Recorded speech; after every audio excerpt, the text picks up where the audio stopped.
Okay, so we are.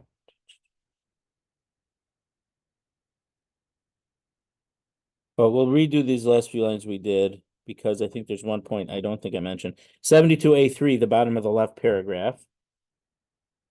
So it's we already did the Mishnah, we started the Mishnah. So the Mishnah is saying, Ve'elu yotza shelo b'ksuva. Let me just read the Mishnah. The following women go out and they lose their ksuva. Hoveres al das Moshe v'Yehudis. They transgress the law of Moshe and Yehudis of Judaism. Ve'ezu hi das Moshe machilaso shena me'usar. So das Moshe, which seems to be the Torah law, she gives him food that the tithes weren't taken off. Mishamash do nida. She has relations with him when she's in nida. V'lo kotza lechala, if she doesn't separate challah from the dough. She makes vows and she doesn't fulfill them. Ve'ezui das Yehudis. What's das Yehudis? Yotze v'rosha. So it's the Jewish way to do. Yotze v'rosha perosh. She goes out and her head is uncovered. V'tava b'shuk.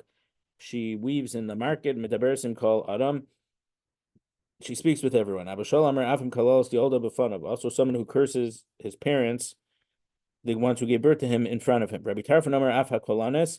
Rabbi Tarfon says also someone with a voice, a loud voice. Ve'ezo hi kolanes. What does that mean? When she speaks in the house and the neighbors hear her voice. So, uh, so we'll just read from the Gemara again, from the top of 72A3. She feeds him food that the tithes haven't been taken off. Hey, Chidami, what's the case? If he knows that the tithes haven't been taken off, he could just separate it himself. Yada, and if he doesn't know, Yada, how does he know that she fed him stuff that wasn't fixed and he's able to divorce her and she loses her ksuva? Lo tricha. So lo tricha literally means we don't need, but it means the answer is the amrale ploni kohen tikkun liasakri. She said so and so the Kohen was here, and so because of him, the pile, meaning the pile of produce, which was ready, which has been gathered and piled, and then he asked the Kohen, I heard my wife gave you the truma, and he says, no, it wasn't me. So that's how he knows that she fed him stuff that was not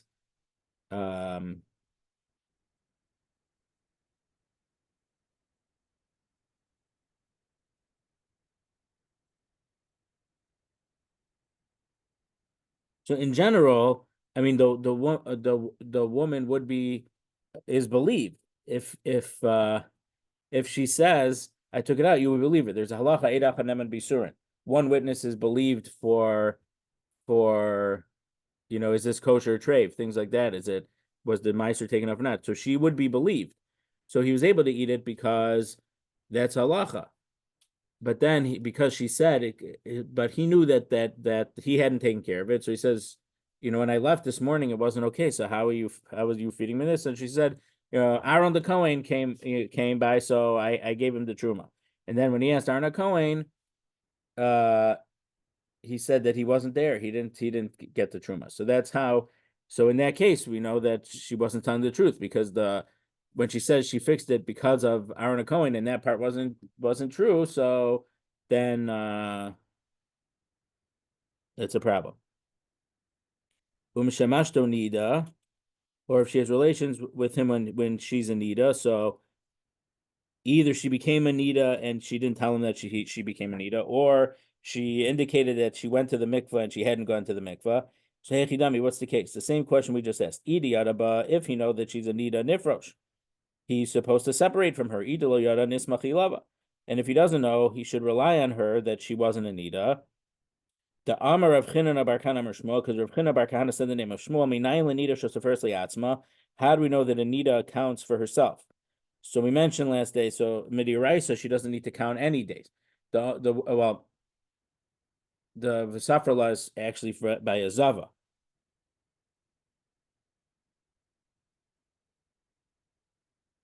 Because Midiuraisa, she has to wait a certain amount of days, but she doesn't have to count any clean days, Anita. But a Zava who has the blood not during her period time, so that she would have to count, she has to count 7. If she saw 3 days in a row, she would have to count 7 clean days. So nowadays, well, from the time of Reb Zera already, the Jewish women, their practice was to treat every blood like it was zava and wait till make a bedika, make a check to make sure that they stop bleeding, and then count, which is called the hefsek tara, that they stopped with purity, meaning that they check the blood has stopped before nightfall, and then they count 7 clean days. So how do we know that Anita counts for herself, and we believe and we rely on her? Shanamar v'safra l'shivas yamim, and she counts for herself 7 days. La la'atzma, to her, meaning to herself. And so we're completely able to rely on her that when she says that she's tahora.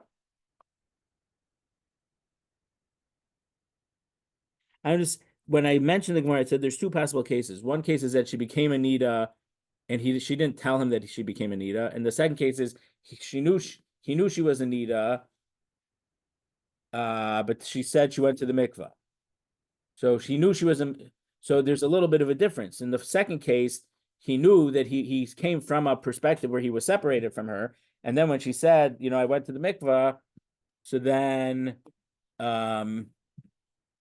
so that would be the bigger chiddush that we rely on her, but still this pasuk is telling us we're able to rely on her. We knew that she was Tmeya, but the Torah gives her the nemanos that we trust her when she says that she's no longer Tmeya. So lo tzricha the amrlich ploni chacham tir li adam. So she said, Rabbi so and so said that the blood was not it was not tamei blood. And then the husband went and asked the rabbi about his heter, and he said, I never gave her the heter. The Rabbi Yehuda, or you could say that it follows according to the Allah of Rabbi Yehuda. Rabbi Yehuda if she was known as being a nida in her neighborhood, and then the husband had relations with her, were able to give him lashes for transgressing the Isser of being Baal Nida. Now, really, Baal Nida is an Isser Kares.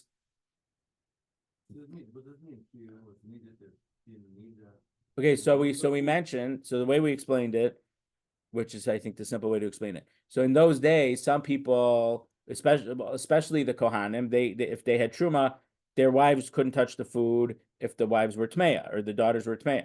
Oh. So, and also there were some, they were called a Chaver.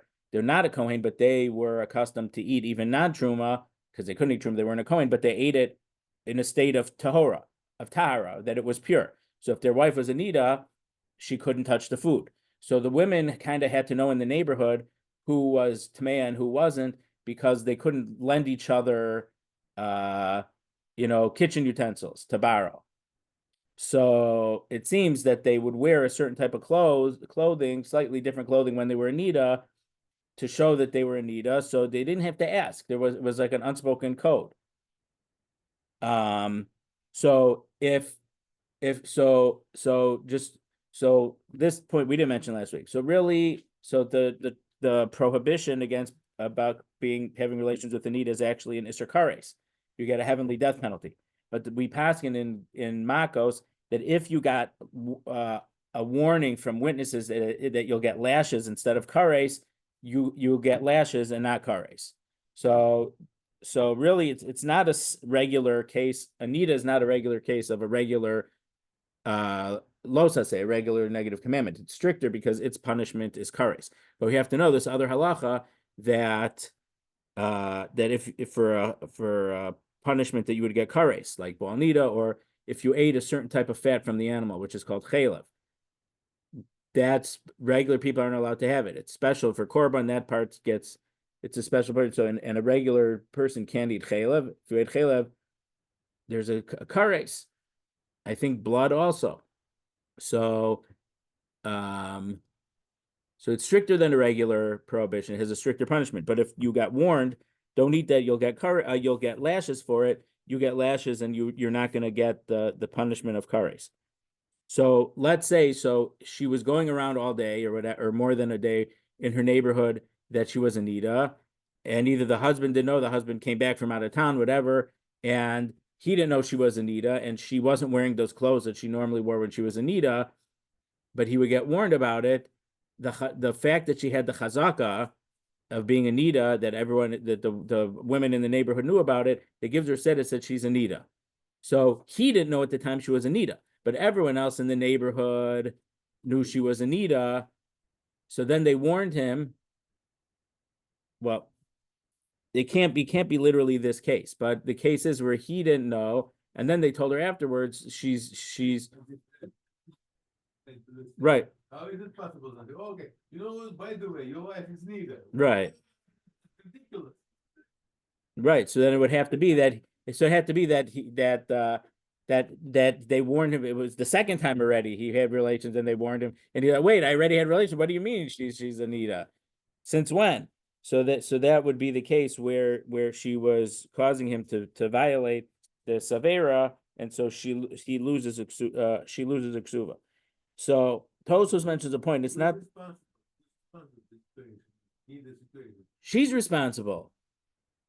Oh, she's okay. She's the one who counts. She tells him the husband doesn't have to keep her calendar. She keeps her calendar. That's what we just said. V'safra lala atzma. She counts. She has full reliability and believability if she says that she's impure, or that she's pure. And sometimes there's questions. It might be okay, it might be not okay. So she could ask the rabbi, and we believe her when she reports to the rabbi, unless you ask the rabbi and he says, I never gave her that heter. So Tosos mentions here, why doesn't Zava make a bracha on counting like we count on Sfiras Omer? Because Sfiras Omer is a count, and counting for Zava is a count. So why don't we count? So Tosos says we count for Yovel when Beis Din has been counting every year. So meaning for the Beis Din has to keep a count for Shemitah and Yovel. So Tosos say you make a bracha for Yovel that Beis Din makes a bracha every year. When it says B'chal Shana, makes it sound like every year they say this is the first year of the Shemitah cycle and the first year of Yovel. This is the 6th year of the Shemitah cycle and the 41st year of the Yovel cycle. Because their count is trustworthy. It's not going to be broken. But a Zava, if she sees new blood, her count is going to stop and she has to start over. So it's a count that has a certain possibility that it's going to get disrupted. It almost makes it sound, according to this Tosos, it almost makes it sound like you shouldn't make a bracha in Sfiras Omer. But he says that the Beis Din counts every year, so you make a bracha at Yova. But in Chizkuni in Parshas Emor says the same thing as this Tosfos, but because it's far from a sure thing that the woman is going to make a full 7-day count in the first attempt, because if she sees more blood, the count has to start over. She doesn't make a bracha. So because it's not the certain that the count is going to be successful, she doesn't count. Now, from this Tosos and 2 other Tosos, Rochaim Kanievsky says that every year when Beis Din would count, this is the so-and-so year in the Shemitah cycle, which is so-and-so year in the Yovel cycle, they make a bracha. Which there is one Tosos, I think, in Menachos that is much more explicit about that. And it is on, I think, that from Samachem and Beis. This Tosos makes it sound like they only they made a bracha for Yovel. They had to count for every Shemitah to get to the Yovel, and this Tosos makes it sound like they only counted at Yovel. Rav Chaim Kanievsky thinks that they counted every Shemitah, which this Tosos I don't think is a proof, but there is one Tosos that does say that.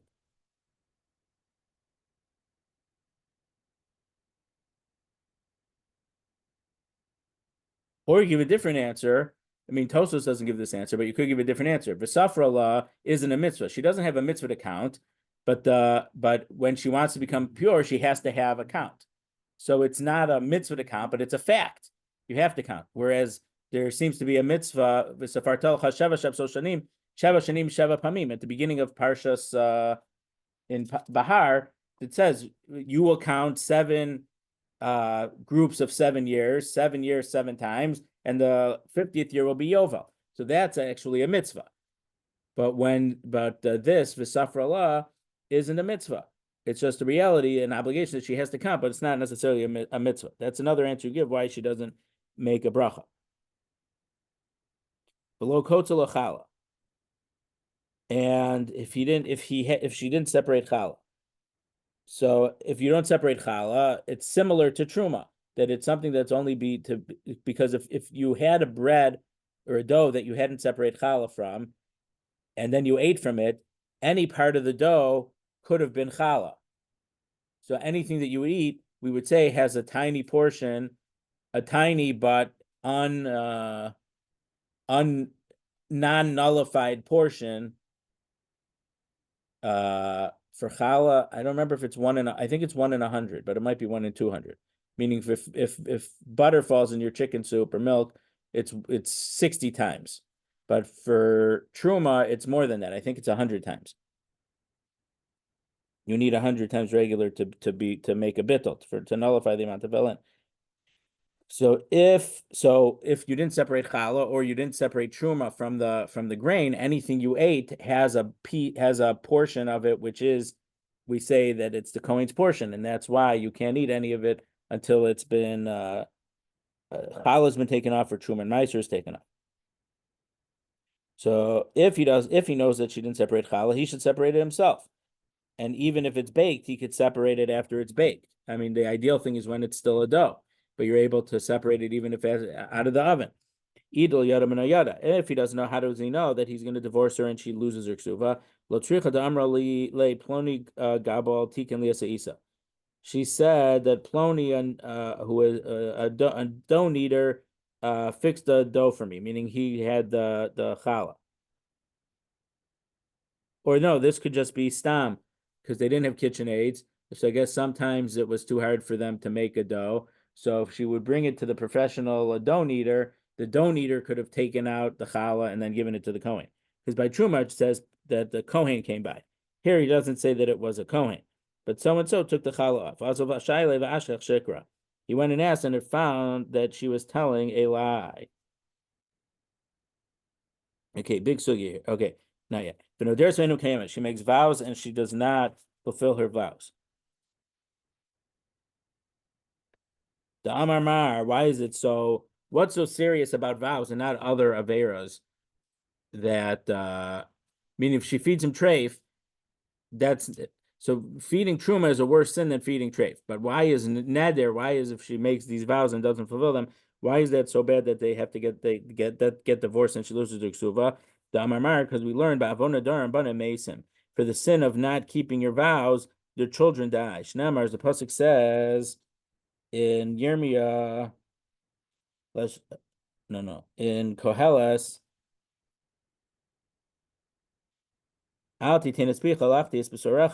don't make your mouth to make a sin to your flesh.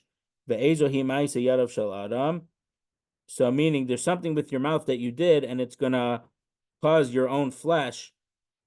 You're gonna be punished with your flesh.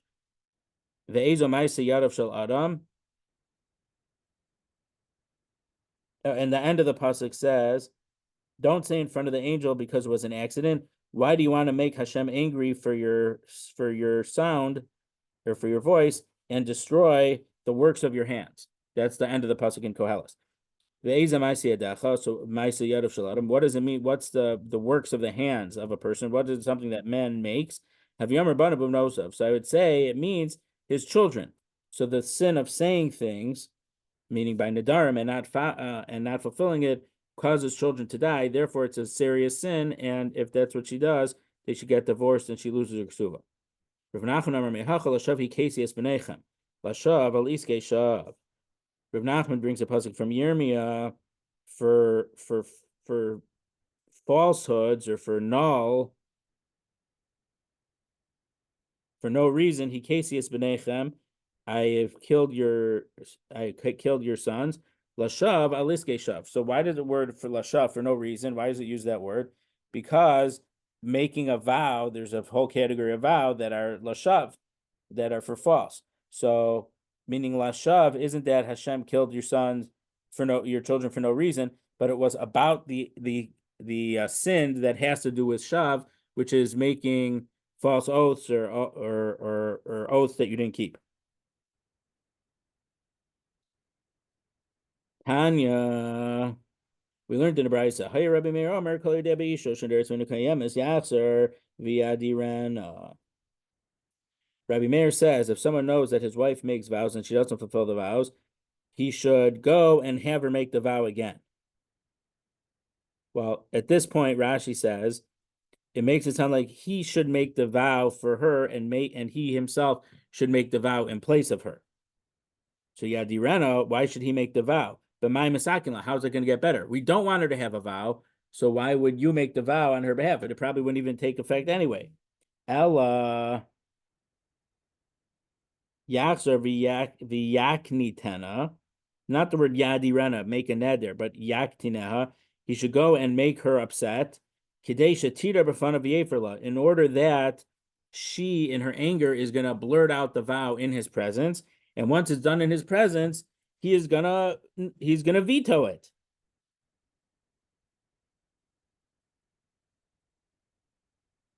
Amrulo ein adam dorim nachash b'kfifa. But they said to Rabbi Meir, you can't live with the snake in the snake's den. So even though you came up with a way to try to safeguard her making vows, but it's too dangerous. Maybe you're going to miss some.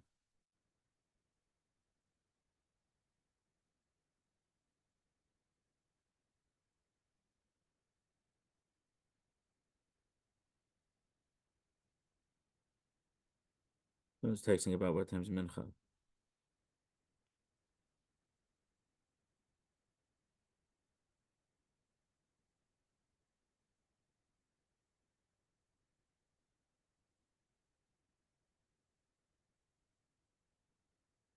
So Rabbi Meir makes it sound like you don't have to divorce her, but the Chachamim argue on him. And so our Mishnah certainly wouldn't be in accordance with Rabbi Meir. Tanya, we learned in another brisa, Hi Rabbi Meir Omer, Kol Debi Isho Sheina Kotzel Chala. Rabbi Meir says if you know that your wife didn't separate challah and from the food that she's baking for you, you should separate challah after her. She didn't do it. You could separate it. Amrulo, they said, you can't live with the snake in the snake pit. It's too dangerous.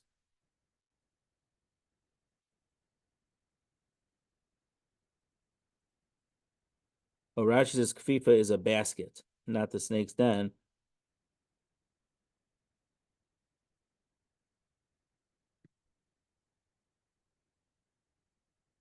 So I don't know if for this particular example, is it because you eat bread every day and every day you're going to be separating challah, or maybe you don't know if she takes out a new loaf and you don't know if it's the loaf you separated from before. It's this. I don't know what the problem is, but according to that brisa, Rabbi Yehuda says if she doesn't separate challah, he argues on the Tana in our Mishnah, and he held you just separate it yourself.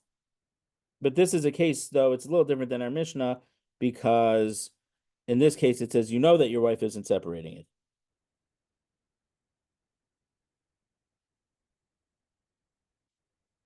So we had one brisa that was about where Rabbi Meir was arguing on our Mishnah about the vows, and this brisa was Rabbi Yehuda, even though Tosos does mention Rabbi Nutam held this was also Rabbi Meir, that it's about separating challah. So the Gemara says, "Man demasni la'aha kol shekein.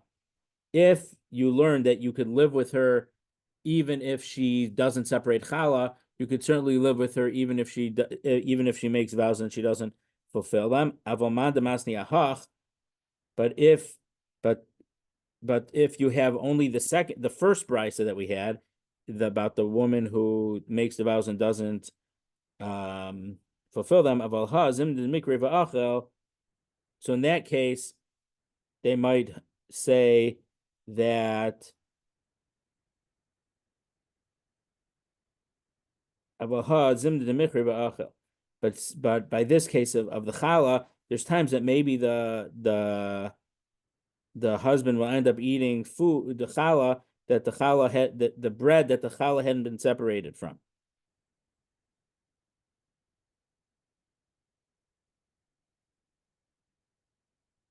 So because Rashi says because challah is something you eat every day, so but nadarim is something that's not so common.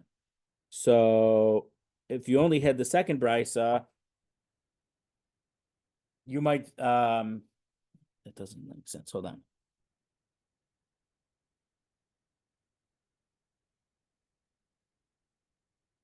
Right. So if you allowed, the man demasni laha, if you said in this case about chala and you don't have to divorce her, kol shekena hach, you could certainly stay with her and you don't have to divorce her if she makes vows because vows don't happen as often. So if you're able to stay on top of bread, which happens every day, you could stay on top of the situation of vows of a man demasni ahach. But if you only learn that you can stay with her, you don't have to divorce her if she makes vows. That's only for vows that aren't so common. But bread, it happens every day. It's good. There's definitely gonna be a time where it slips through the crack, and you're gonna end up eating bread for which challah hadn't been separated, and you're eating something that belongs to the kohen with a severe punishment attached to it. He das Yehudis. What is das Yehudis? Yotza Rosha Perua. She goes out with her head is uncovered. Rosha Perua Diraisahu. So the Gemara asks, going out with the hair uncovered is a biblical law. So why isn't it under the category of Das Moshe, the law of Moshe? By the way, Torah Tziva Lanu Moshe, Morasha Kilas Yaakov. Moshe Kibel Torah Misinai, Mistral Yoshua. So the Torah is Moshe. So why does the Mishnah say that going out with the hair uncovered is not a diraisa, but it's a diraisa? So Diksiv Ufaras Rosha Isha, because it says by the Sota, you have to uncover the head of the woman. B'tanadei Rabbi Shmuel, and the yeshiva of Rabbi Shmuel taught Azhar li Bnos Yisrael. This is a warning to Bnos Yisrael. Warning is usually the word Azhar is that this is telling you a negative commandment. Shlo yetzu b'furei rosh. They can't go out with their head uncovered. So the Gemara says D'Oraisa kalsa shaper dami. On a Torah level, she could wear one of those head baskets that the basket goes over the head, so you can't just see the hair because the head is on top. And the other stuff that she's carrying, they didn't have backpacks, they didn't have wagons, so they would go out with the stuff in the basket on the head. So that's enough on a Torah level that her hair isn't uncovered. But Das Yehudis is a filo kolosa nami aser. That is not enough to make it covered. So you could say that the Eraisa, that she can't go out with an uncovered hair. So going out with that makes it not uncovered. But it doesn't mean that she's properly covering her hair until she wears a better head covering.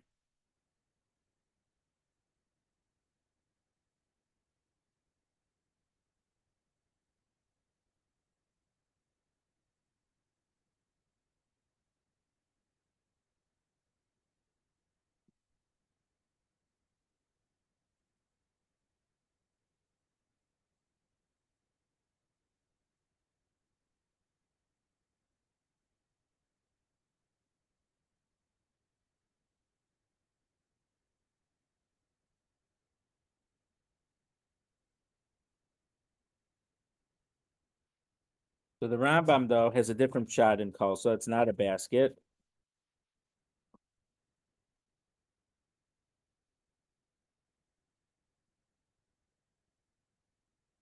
The Rambam says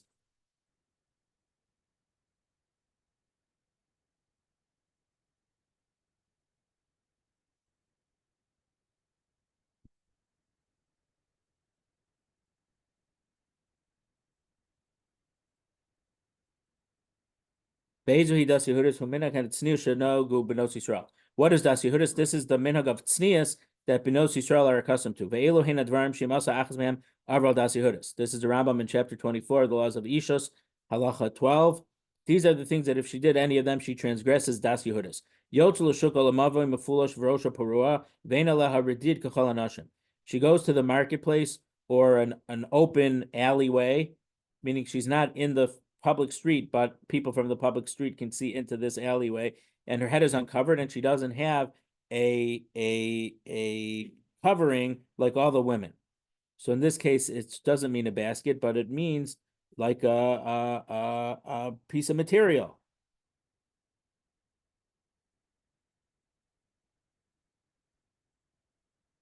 A scarf. Even though her hair is covered with a different scarf. So this seems to be they explain it that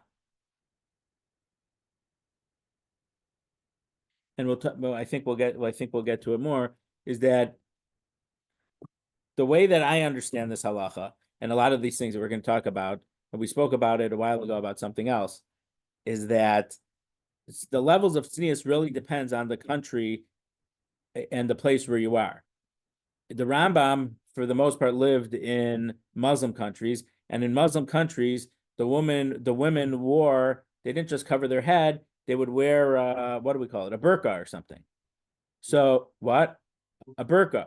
So if she had her hair covered, but she didn't have a burqa that was all the way down, covering all around her head, so her hair was covered, but it was just a hair covering and it wasn't the whole burqa top. So according to the Rambam, that's a problem. Whereas according to Rashi, who lived in a Christian country, and the other Rishonim, they didn't require such a head covering. So if you'd go out with the baskets like the women commonly went, you didn't cover your hair, but the hair you weren't able to see the hair. So that wasn't considered going out uncovered, but that wasn't going out properly covered. So there's a difference. Her hair isn't uncovered, but it's not the right way to cover the hair. But because the hair isn't visible, you don't transgress, but it's not the right thing to do. Now, there's also another important thing that's not related to this. We're going to talk about this for a while now, but the Rambam says in this parak Chavdalet Halacha Tazayin, Overis al das Moshe al das Yehudis, v'chein zosha as davar mechor. So when our Mishnah says the following women get divorced and they lose their ksuva, ein kofanis habal lahotzi ela imratza lo yotzi. We do not force the husband to divorce her in these cases.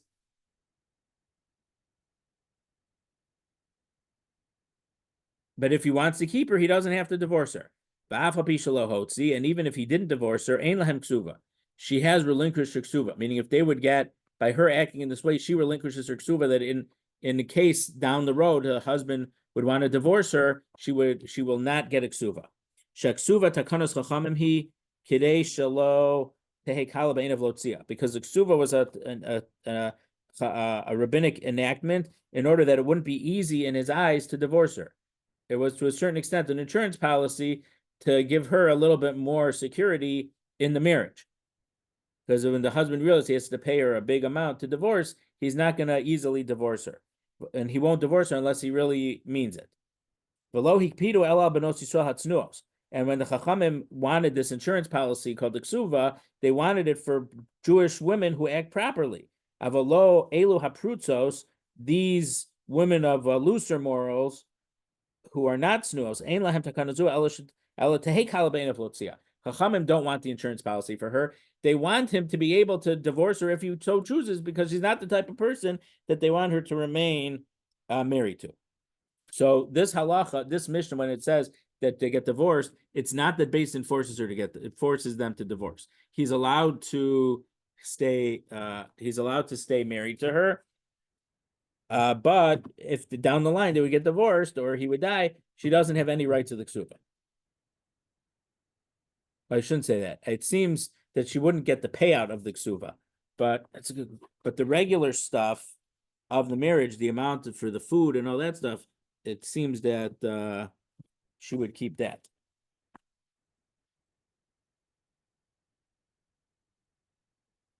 So Haviba, there was a discussion about this. Excuse me.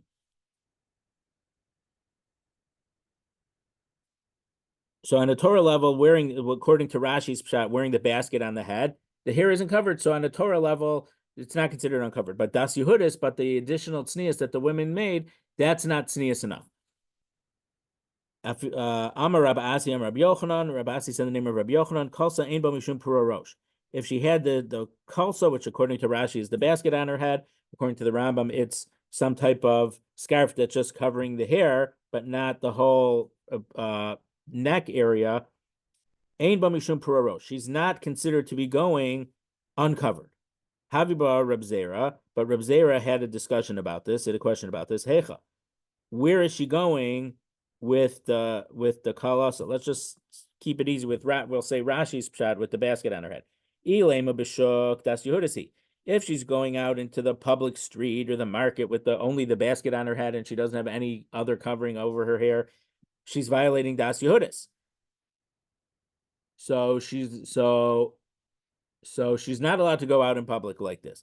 But Ella b'chater, so it must mean she's like that in her yard, her private yard. But if so, no Jewish woman is gonna be able to stay married to their husbands in the privacy of their own property. They can't uncover their hair. They have to have a certain level of still covering their hair. Amar Rabbi v'tem Rav Kahana. So Abaye and Rav Kahana, and some said it was Rav Kahana said mechatzel chatzer derech ma'avoy. So this is a case where she's going from one courtyard to another courtyard, but through a mavoy. So she doesn't actually go in the public street, but she's in a mavoy, an alleyway, which is potentially visible from the street. So since she's not actually going into the public area, we don't require her to actually cover her hair, but the basket is good enough. Let's keep reading, and then we'll get into the discussion about covering hair. Betava b'shuk, she's weaving or spinning wool in the market, in the street. Amrav Yehuda Amar Shmuel b'maraz rosel livnei adam. This is a case that it doesn't only mean she's spinning, but she's exposing her arms.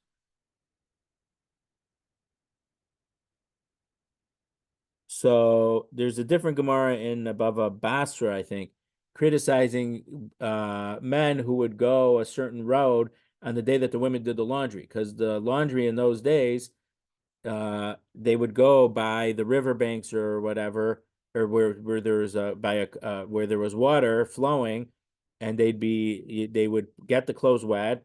They'd rub it with rocks or on a bigger rock with a rock and rinse it out again. So because they were getting wet, they would lift up their skirts a little bit, they'd roll up their sleeves a little bit. So if men went there to see the women with their skirts higher up than usual and their sleeves rolled up higher than usual, that was a very bad practice. So when it says spinning publicly, so it means that her sleeves are higher than they should be, and she's exposing them for people to see them. Rav Chisda Amar Avimi, but Rav Chisda said the name of Avimi Bitava Varad Keneged Paneha.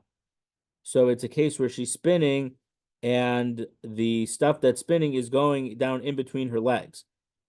So it seems that the problem is that I guess that human nature, the eye will be drawn to the movement of the spun wool going down, and because she's having it go in between her legs, she's wearing a skirt, a dress. It's not a problem, but because it's not tznius to draw attention to in between her legs, that's why this is considered against the tznius of Jews.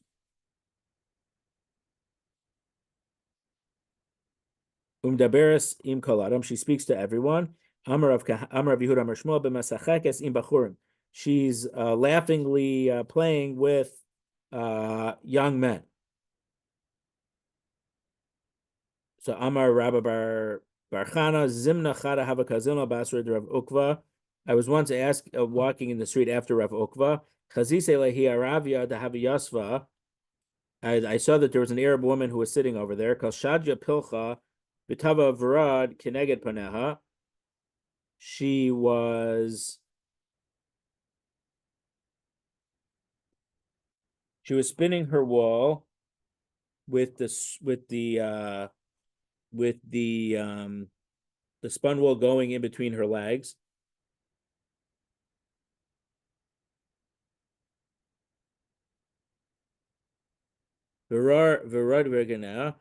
Kavan de Chazisan, when she saw us, Ravokva and me behind him, Psikte Lepilcha Shadise. She stopped with her spindle and she threw it.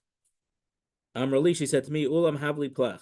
Young guy, please bring me the spindle. Amar Ravokva Milsa. So then Ravokva said something about it. Meaning she went out of her way to get him to she didn't drop it. She purposely threw it and then said, "Oh, can you bring it to me?" So he would have to bring it to her and talk to her a drop, or she was talking to him. And she wasn't Jewish, but we see from this halacha what's proper, what's not proper. So my Amar Allah, so the Gemara says, what did Rav Ukva say specifically? Ravina Amar Tava B'Shuk Amar Ba. Ravina says this is a case of spinning the wool in the marketplace that our Mishnah talks about that's prohibited. What she was doing, spinning it in that way that the thread that the spun thread was going in between her legs. That's what that he was saying. This is a case what that Mishnah is talking about. Rabbanan Amri, but the Rabbanan argued on Ravina. It says Medabersim Kal Adam Amar Ba. He was criticizing her behavior for the fact that she did this shenanigan to strike up conversation with a strange man. Okay, so what these ideas of tznius and covering the hair and not exposing too much of her arm and not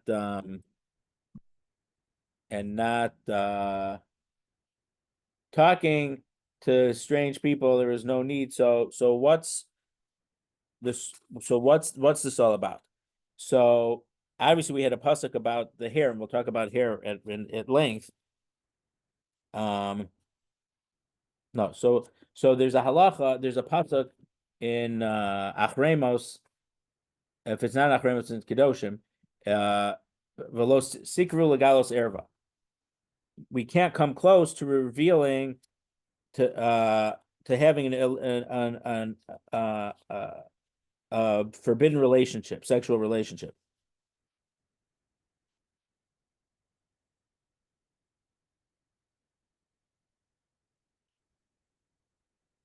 It's in Achremos, beginning of Shishi. Vayikra Perk Yodches Pasuk Vav. Ishisha Kol She'er B'Srael Lo Sikru Legalos Erva Ani Hashem. Any man to any relation of his flesh, I mean to a close relative, Lo Sikru Legalos Erva. You can't come close to reveal the Erva. So some say that Erva means their private parts. Ani Hashem. I am Hashem.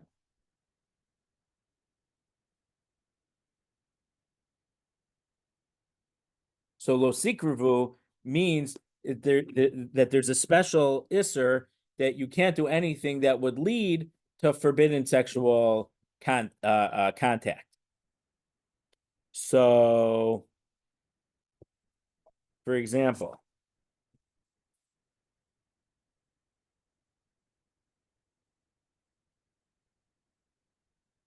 Rashi says, the Rambam says in Perik Chaf Aleph, the 21st chapter of Yisori Bia, anyone who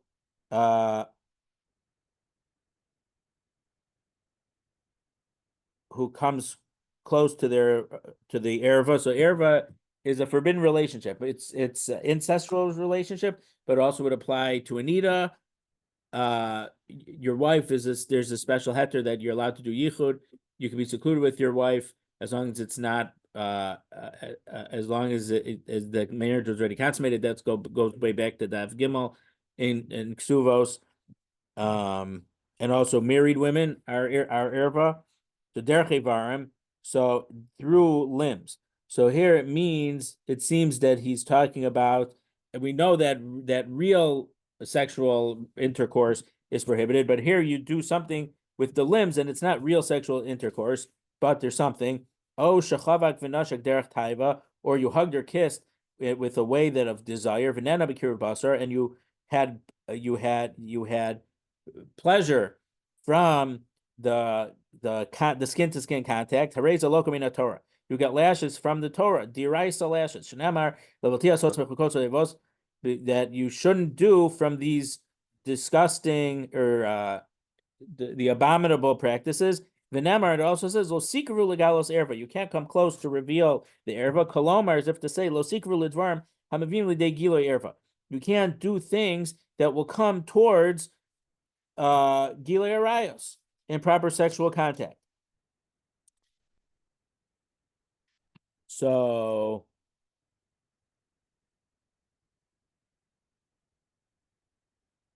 this is looking at things, parts of people you shouldn't be looking at. This is so part of this, I didn't think about this until just now.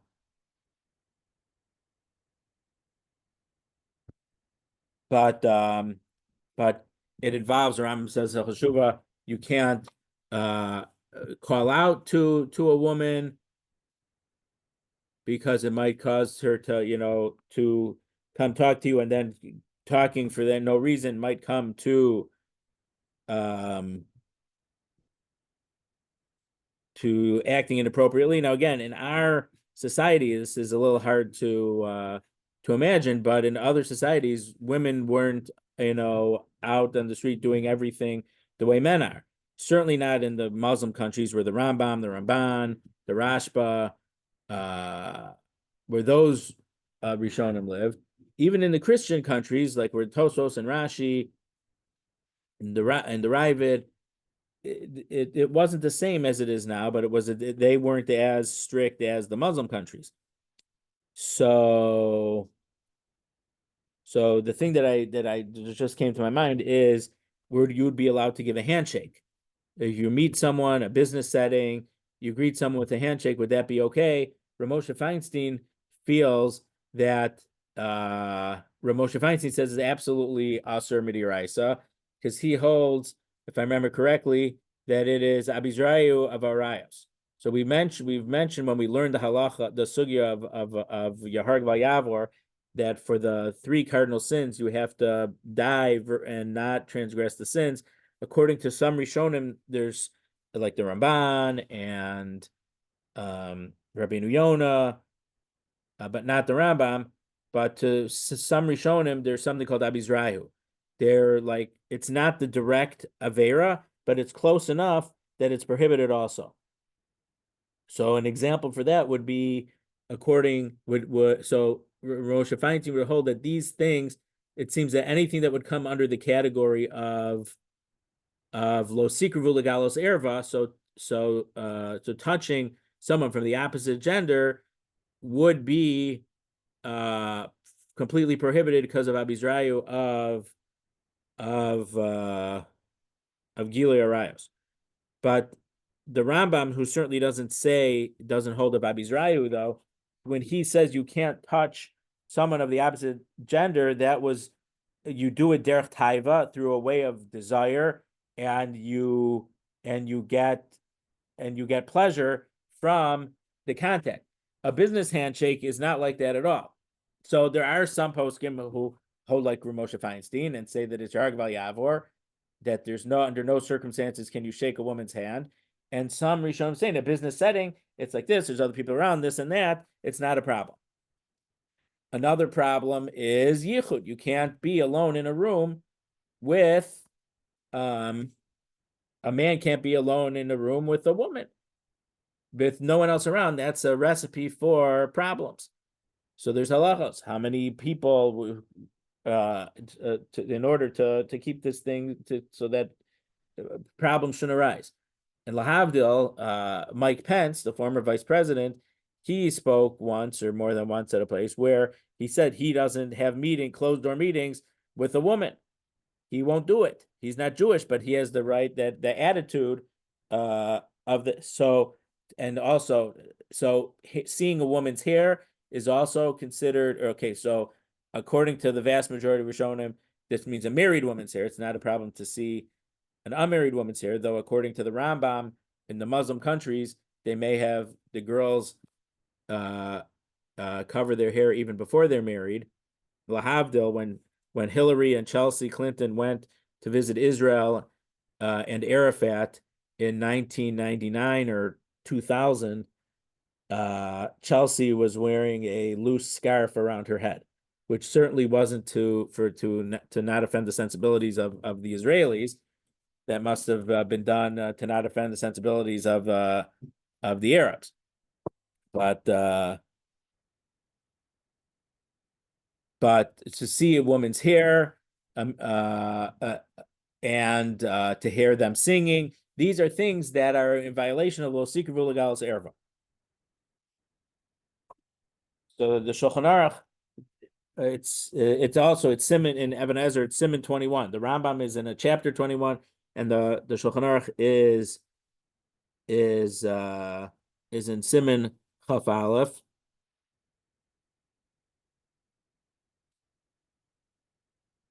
So the Shulchan Aruch paskins that Benos Yisrael can't go with an uncovered head in the public street of the market, even if she's unmarried. So that's stricter than the Ashkenazi poskim paskin, but we understand that based on he was expelled from a Catholic Spain as a young boy, but he eventually went to Eretz Yisrael. So I guess there was still a large near a Muslim population, so he had the same cultural attitude as the Rambam towards these things. And all these halachos he mentions in here.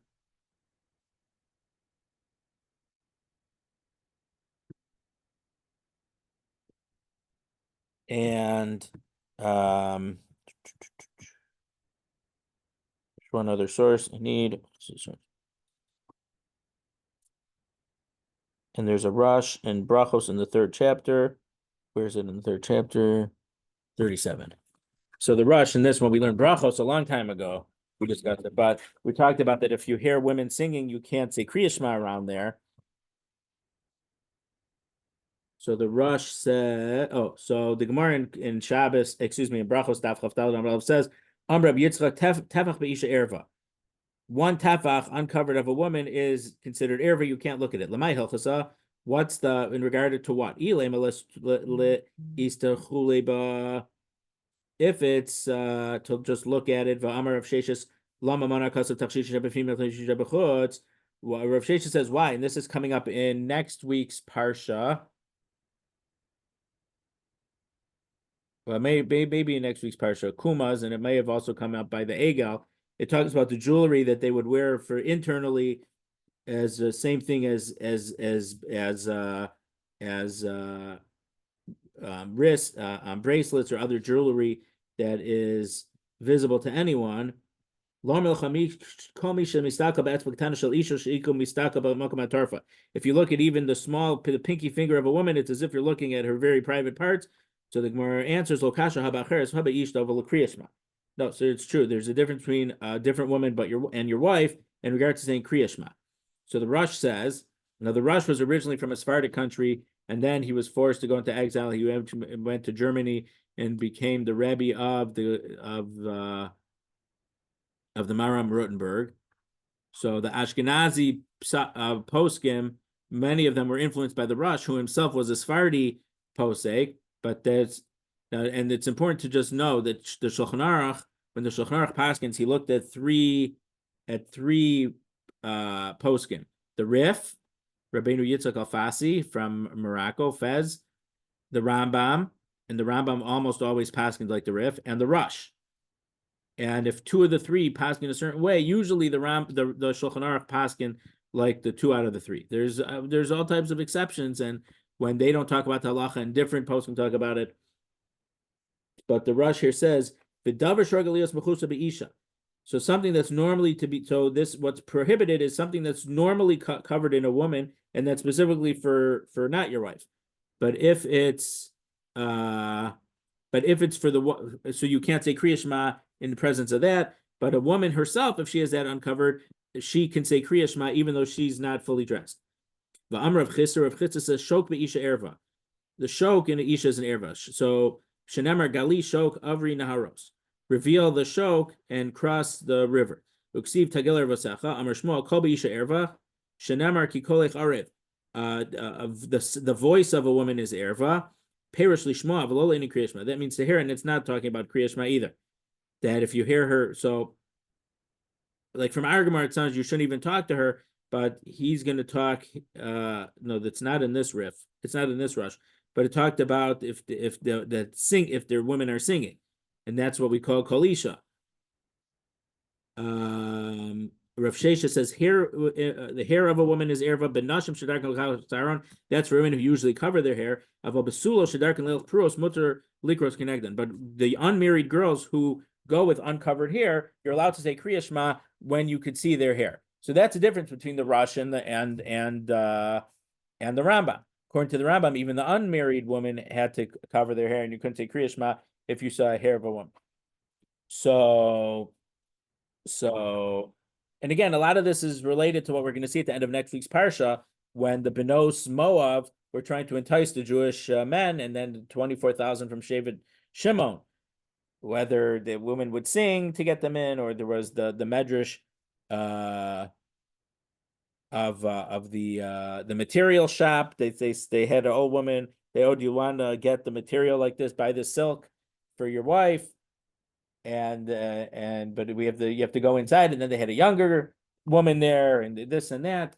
So these halachos emanate from the halacha of lo sikrevu legalos erva. Don't come close. Don't do anything that could lead to the erva being revealed, or to the gilui arayos happening, depending on how you define the word erva. So in Parshas Naso, with our pasuk mentioned that the fact that they have to uncover the sota's head shows that it previously was covered. So ayan chumash there, Rashi says, Perik Hey pasuk Yud Ches,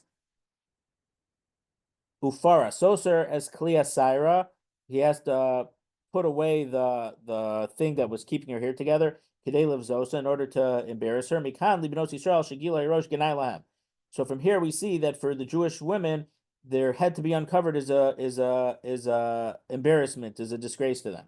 So Rashi in Chumash doesn't say that it's a diraisa that they have to have their hair covered, but it seems that Jewish women act in a certain way that if their hair would be publicly uncovered, it would be very embarrassing. And of course, I forgot to mention last week's parsha Korach, the medrash of On ben Pelas, that the beginning On ben Pelas joined Korach, but then at the end, when they all got punished and the earth swallowed them up and the fire happened, On's name is nowhere to be found. What happened to On? The medrash says his wife realized, says, if Korach is right, you're a Gornish. If Aaron is right, if Moshe and Aaron are right, you're still a Gornish. So what do you have to gain from Korach being right? If Korach is right, he's going to be the leader, not you. So she was in front of the house with her hair uncovered, combing her hair. They saw they're coming to rebel against Moshe and Aaron. They see a woman with hair. They ran away.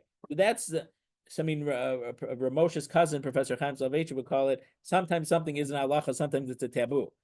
He says that that eating chazer isn't the most serious avera to eat, but for whatever reason, it became taboo. So that's what you give the example. It's like eating chazer. How can you think about eating chazer when it's not the strictest thing? He says drinking blood is much more strict. It has a stricter punishment, this and that. So he said the idea of taboo versus what's only usher. But Rashi here, and this is very important, the Rashi, it's at the bottom of Ayin Beis Amud Aleph of 72a, the very last Rashi, Azhara. So there's a negative commandment. So the yeshiva of Rabbi Yishmael says that there's a negative commandment that Benot Yisrael can't go with their hair uncovered in the street midiraisa.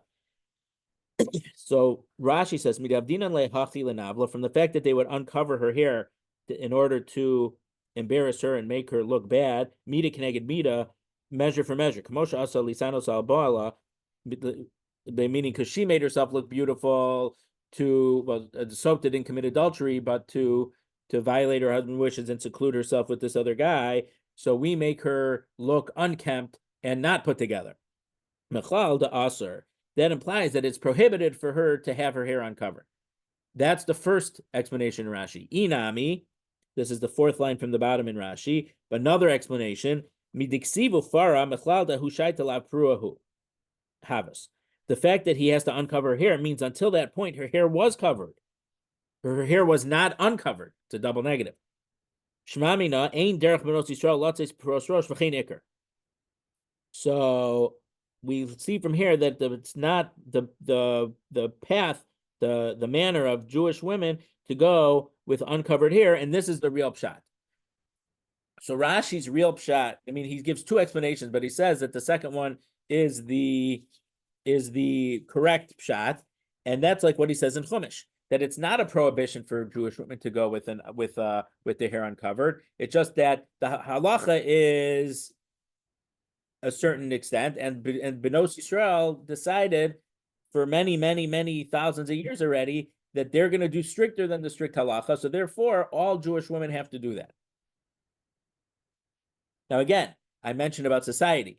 In our society, there's a lot of women who don't cover their hair because women don't cover their hair anymore. But there's still halachas in regard to Kriya Shema.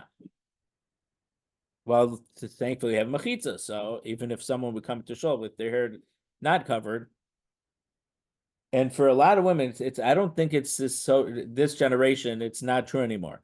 But there's still the women who didn't cover their hair when they'd go to shul. They'd put some type of head covering on, and maybe didn't fully cover their hair, but they had some.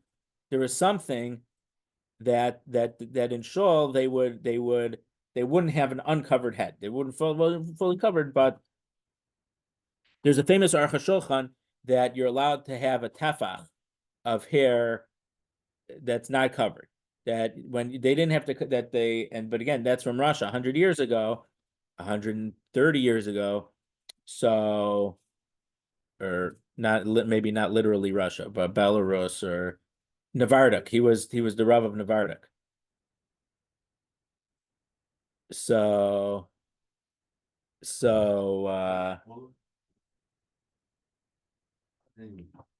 they were Litvaks there, not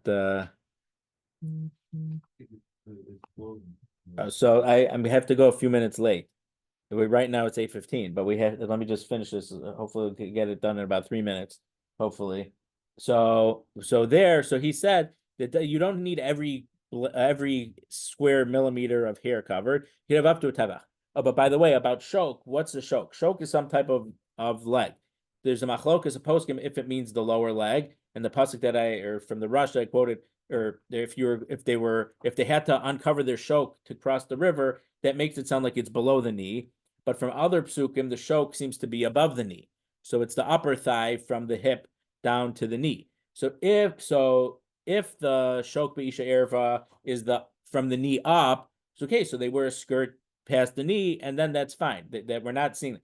But if the shok below the knee is the erva, then you couldn't even see below the knee. So the Chazon Ish paskin, and that's why they call them bulletproof tights in Bnei Brak. They have to wear thick tights that are thick enough that you can't see the leg even below the knee, because he felt that shok was even meant below the knee. But according to, there's some psukim are mashma some way and some psukim are mashma a different way. But so there's not a consensus about that. But in regard to covering the hair, so Moshe Feinstein in Igros Moshe, first chelik of Even Ezer, Simon Nun Ches, had a case where there was an almana. He was a widow who she needed to get to work to support her family, and she couldn't work unless she would have her hair uncovered. I mean, in those days they didn't have good shaitels. The shaitels clearly look fake, and you wouldn't wear the hats in the business settings. Even then if they wore it in the street or in certain social things, they wouldn't wear it at work. So she had to go uncovered for work. So Moshe Feinstein was matter. He quoted this Rashi that I just read in our sugya, and he said, according to the first opinion, that's a real isser, you have to forego everything to not violate an isser. But if it's only the practice of Jewish women, then in this case, she wouldn't have parnasa. For hefsin meruba, we could be makel. And so he said that she could be makel, but he said not to be makel for an eishasish, because maybe we pass him like the first lashon, which doesn't make so much sense because Rashi explicitly says that the second lashon is the real pshat. But I guess for Moshe Feinstein, if he holds that it's abizrayo the gilei arayos, he has to be strict and say for a married woman there was no heter to go with the hair uncovered. So I'll have to leave it here because we're late. But that's where Moshe Feinstein's opinion, and clearly we know that I shouldn't say clearly, but not everyone is as strict as Moshe Feinstein's opinion. But it's important. He brings our Rashi explicitly in his discussion. So we'll